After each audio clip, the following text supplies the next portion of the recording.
Hi guys, welcome to my channel. And for those who do not know me, my name is Nomalungelo Shats. Mrs. Shats for you, and to my gang, welcome back honeys. So today we are doing a very interesting topic. We are doing a Q&A, and as you can see today I'm not alone. I am not alone. I've got a special guest today with me, and I'll just let him introduce himself. My name is Nathaniel Shetz. I'm her husband. I'm Shupina. I'm Shupina. Guys, sisengacala nganale Q&A mara already he's asking me ukuthi akahluphi. No, but I'm asking, but I'm Shupina. Yo, well. Yeah.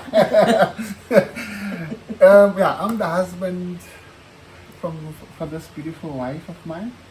She is very beautiful and not actually in appearance, but she has a beautiful heart. So yeah, she asked me to join you guys for a Q&A. So yeah, and we're gonna answer as truthful as possible. Okay, so the questions that we've received are from our friends, Facebook, WhatsApp. I think that's mainly the platforms that we actually received these questions from. And yeah, it's basically get to know me better and get to know my family, get to know my husband. Some questions are directed to me only, and some questions are directed to us as a couple. So before further ado, do not forget to hit that like button, hit the subscribe button also, and the notification bell so that you may be notified whenever I upload a video. So let's get right into it. First question is, how do you handle your fights or arguments? It's a tricky one. That's a tricky one. I think when we fight, I'm always the one that apologizes. Am I right? Yes, you're right. Yeah, I'm always the one that apologizes. But how do we handle them? I think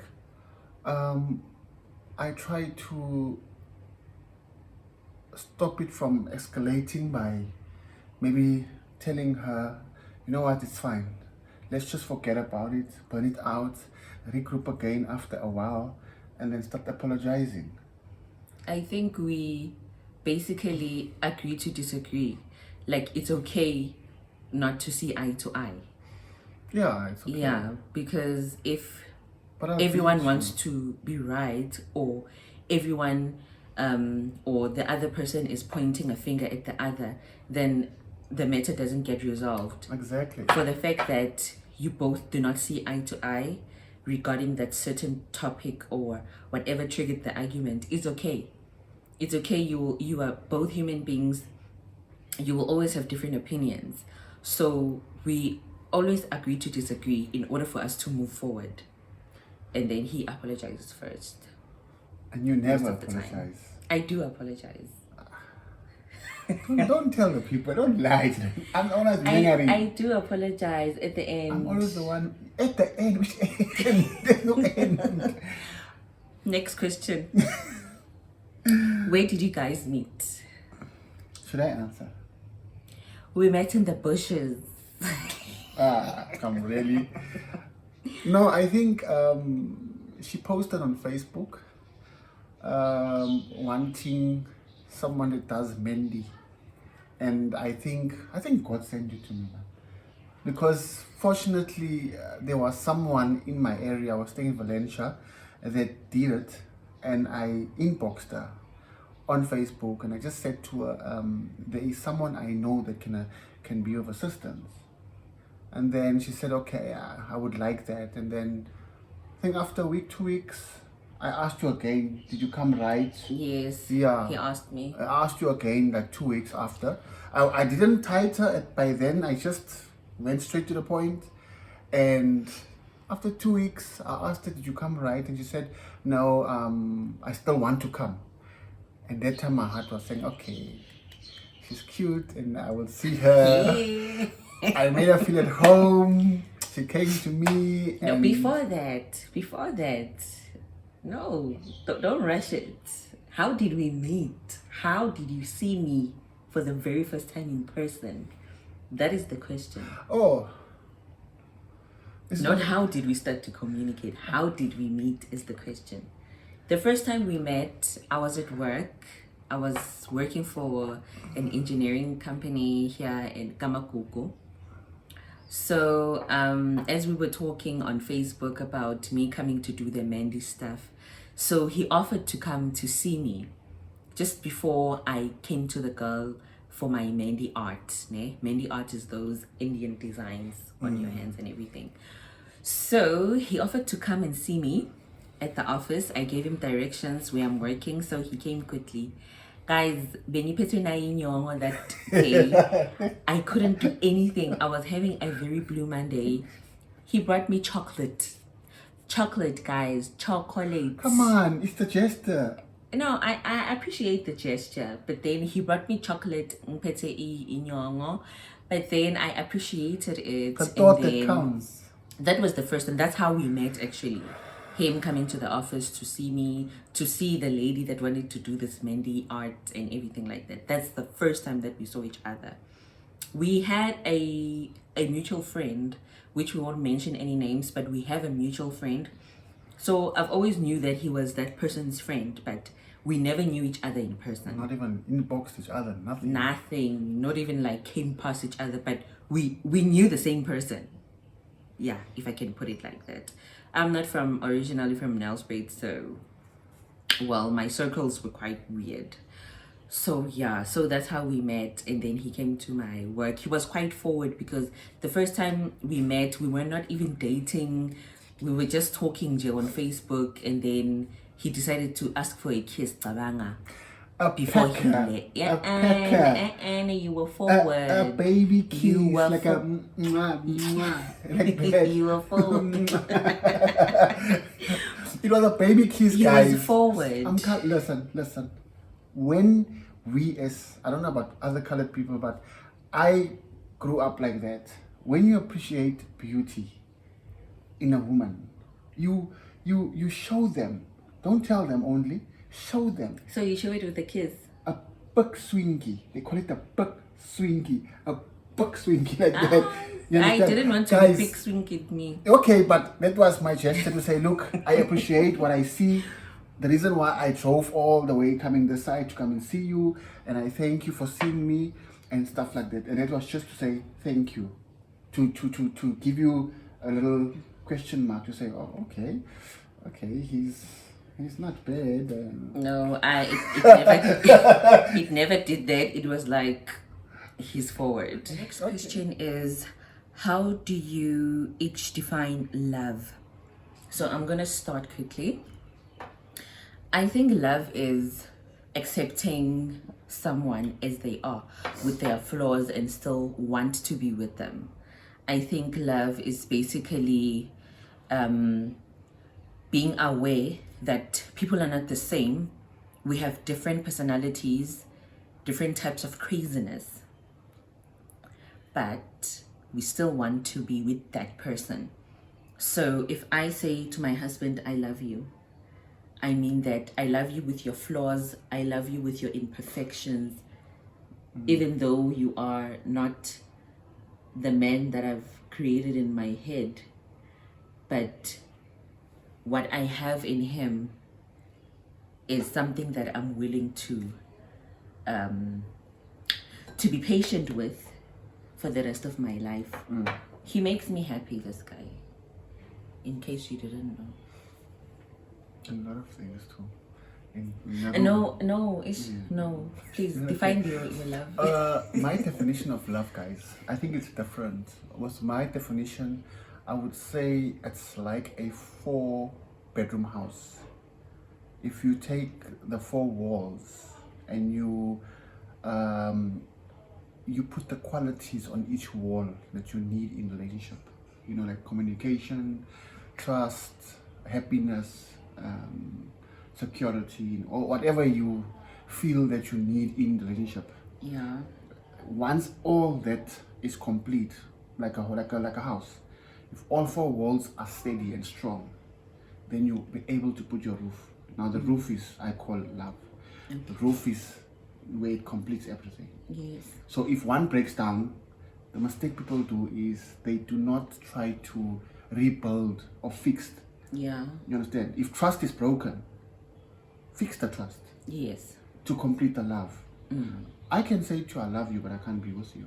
You understand my point? Yes. But I can't say, I trust you, but I can't be with you. It doesn't make sense. It doesn't. You understand? Yes. So my definition of love, it's not basically love, but it what completes, you know, your relationship in order to complete the love. Yeah. The roof. Yeah. You get my understanding? Yes. That's me. That's his definition. Yeah. And he'll be doing Relationships 101 on my channel. So if you need anything about marriage, relationships, anything you can imagine around those lines, he'll be doing videos about it quite soon. So stay tuned. Make sure you subscribe. Okay, the next question is, what is your greatest blessing? Well, that's easy for me. My greatest blessing is my beautiful Bunkununis. My beautiful baby. We were blessed with a beautiful baby girl. I think that let me speak for you. I think that our greatest blessing is our daughter. Like, no jokes. Besides each other, it's our daughter. And of course, the greatest blessing is to have one another also. Yeah. Look, I do have kids too, you know, but sometimes it also depends on, you know, the relationship between you have with your partner in order to grow your child up. Yeah. The love that makes it important. Yes. But you know, I wouldn't talk about anything in the past. But in this, it's a new experience for me. It's a great experience which I would never want to delete in my life. She's a great mom. She's a great wife, friend too. I mean, she's the best. I've never met someone like her. And I'm actually saying this from the bottom of my heart, and I'm speaking truthfully, as truth as it can be, that you are the most trustworthy, beautiful, loving woman I've ever met in my whole, I won't say my age of my age, but in my whole life on this earth. Yes. Yeah, because you don't judge me. If a wrong is wrong and a right is a right, that's how you put it. If you're wrong, she will come and confront me and say, but you were wrong to do this, you should have done this. She doesn't tell you you're wrong without giving you the proper advice. You know what I'm saying? Yeah, you understand. So I'm grateful to have a woman like this and a mom Like me. like you. You heard that? Can someone bring me tea? The next question is, does your race, my husband's race, have a tradition, or is it a combination of black and white? We don't have a race, man. A tradition. A tradition, I mean, we don't have a tradition. I think it also depends on place to place, or province to province, or city to city. Okay. If you go to Cape Town has got the, you know, the Cape Townian the tradition where they've got this, I don't know what they call it, the clocks or whatever, the guys that dance with the umbrellas and they blee, but we don't have that. We just follow basically what our partners have if we are marrying a different race. Okay. We follow that tradition. Oh, to say, okay. we follow that tradition. We normally just go with the flow. Okay, You understand my so point? there isn't a wrong or right No. in your... No. I'm talking for myself, and we don't have a race. A tradition. I don't know why I'm saying race. Maybe But- alien. It may be, but besides that, look, we get married. When we marry white traditional. White wedding, white dress. So you know, stuff like basically, you coloreds don't pay lobola towards another colored. that. No, definitely not. So it I don't know it other could places. loosely be said that in your family or in your background, you actually do things the white way. Yes. Because white people don't. We meet a woman, we propose to a woman, and we get married. Tell the family, the family doesn't expect us to pay anything. We're just there to say, look, you're accepting us or me as a son-in-law in your family, and my family accepts you as a daughter-in-law, and we just marry. But because I married you, I have to respect your tradition. You understand? That's why I had to wear the traditional attire and pay lobola. He paid it all. And yes, it emptied my pockets also. You're expensive. She's expensive. Very expensive. They charged him the virgin price. Yeah, really? And they were unfair. Don't go there. No, they were unfair because, look, I'm not saying it's wrong or anything, but they overcharged me. There's no overcharge. I'm still paying I'm still paying it back. I'm still paying wherever I borrowed it or whatever. I'm still paying it back. So, but she deserves it. You do deserve it. You do deserve it. Thank you. She's so beautiful. She just hurts. I mean, not hurts, but she not breaks. I'm just saying break. Why am I saying break? But she really melts my heart. She's the most beautiful and charming and kindest woman I've ever met. Mara, she's got a little bit. She's angry. But no, I'm happy. I'm very happy. No regrets. Me too. Look how beautiful you are. Next question. In a week, how often do you have sex? Minimum is how many days? Yeah, I think you can answer this one. Because there's a difference. Before marriage, it's a two-phase thing. We Yeah. won't really go into depth with this, but then there's always a next time. Maybe we might stumble across this question again, where we are able to actually elaborate more before baby was the greatest part. I used to hit it. You know. No, I used to hit it. We won't really say before marriage because we were not staying together. Yeah. So yeah, it was that. But in marriage, before the baby, it was actually maybe 4 times a week, maybe 5 times. Look, guys. Or maybe 7. Yeah, look, guys. This is important. If you want to have sex every day, don't make it obvious. You know, it all starts with the mood. So set the mood right. Sometimes, I'm a person that loves cooking, so I used to cook for her. Sometimes we used to have drinks, set the mood. The topics have to be not sexual, but it has to be something that can set the mood right. Maybe watch a movie and stuff. And in bed, it shouldn't be just going into bed, good night, and sleeping and facing that side, one faces that side. So basically, you're setting the mood. You sometimes talk, whisper, talk about each other, compliment your partner. Yes. Compliment and say, today you look so beautiful, you look so sexy. When she come out of a bathroom and she likes twerking for me. And that's the mistake she makes. She twerks. I don't know how to twerk. She shakes her ass. I don't know how to twerk. She shakes her ass. I don't know how to shake. And something else comes after that. And I told her, stop shaking your ass in front of me. It's like holding a rat by a snake. It's gonna bite you. So, but even if it's 4 times or 5 times a week, it must be something that is different. Mm-hmm. The approach has to be different. Yes. And a lot of things. I'm very old school, so she'll know I wouldn't go into depth, as she says, but I don't just go straight to the point. I'm a person that will do, and it shouldn't be at one place all the time. It can be in the lounge, it can be on the floor, on top of the roof, on wherever. On top of the don't tree. Just be a how can I put it?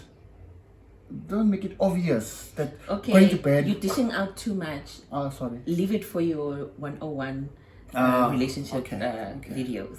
So basically, before we got the baby, it was maybe around most days of the week. And then after the baby, I had a C-section, so everything becomes numb down there. So I think as soon as I healed, because you take time to heal after a C-section, soon as I healed, we took it like one step at a time. So now maybe like 3 times in a week, 2-3 times in a week. If also depending. the little one also. Yes, because we get burnt out a lot. Yeah. But when we actually do have the sex, And it's very funny when we do. Then the little one wakes up. Maybe she can feel hey, that. I heard that babies will wake up when you have sex so that you don't make another baby. It is evident because she always wakes up. But I continue. As long as she doesn't cry, I continue. She must see where she comes from. No, man, it's disturbing. The last question, if not the second last question, But not the mom. advice or tips to anyone not a mom yet but planning to be in future.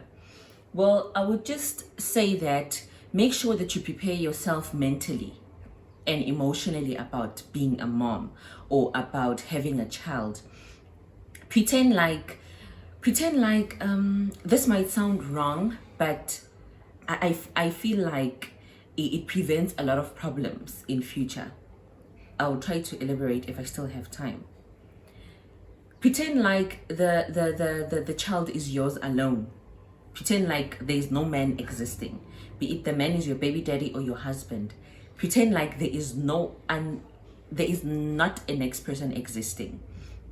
In that way, you are able to prepare yourself fully, so that if it happens that you have your baby and things go wrong, let's say you're dating the guy, things go wrong and you don't get to get married, you do not become a bitter baby mama. You do not want the guy to pay for it. You understand? Ngati uye othena, give me a child by force, and you weren't part of it. You understand? Like it also comes to doing things 100%, not 50-50. Go 100-100.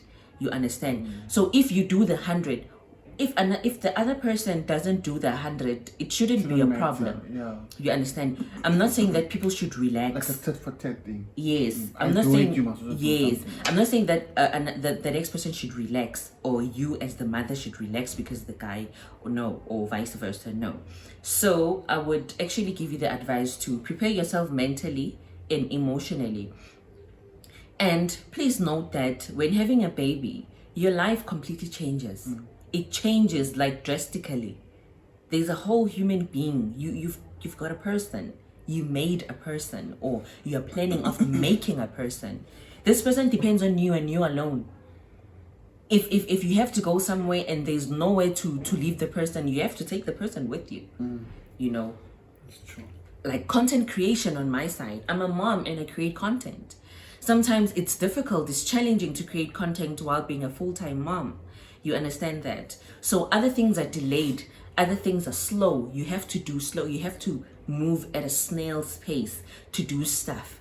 No matter how consistent you want to be with other things, especially when the baby is small. I can say the first year or 2 years of the baby's life, most of the time you dedicate most of your time to the baby.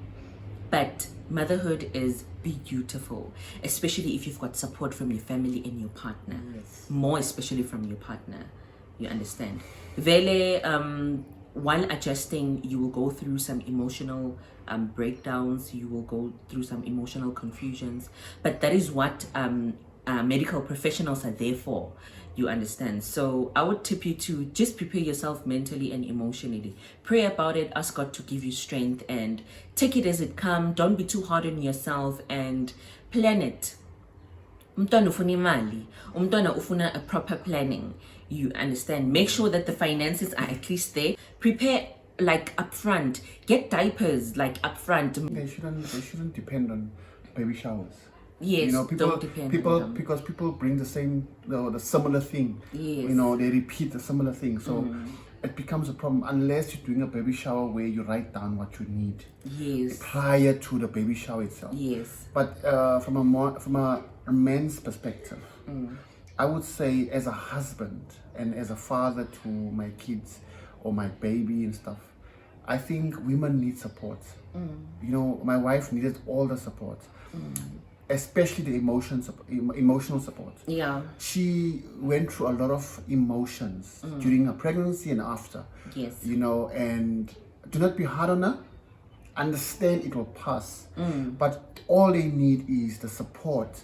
If you see that your wife is, or your partner is tired to the brim, or she cannot make it, taking a child or taking the baby away from her for her to have some rest does not kill, it does not hurt. Support her, cook for her, and she's lucky that at least me, I'm not a person that sulks and waits for her to cook for me. You know, I'm a person that she stayed in bed after pregnancy. You can ask her. She stayed in bed. I even bought a special tray where I had to make for her breakfast, I had to make for her lunch and supper and everything, and bring it to her, because I know that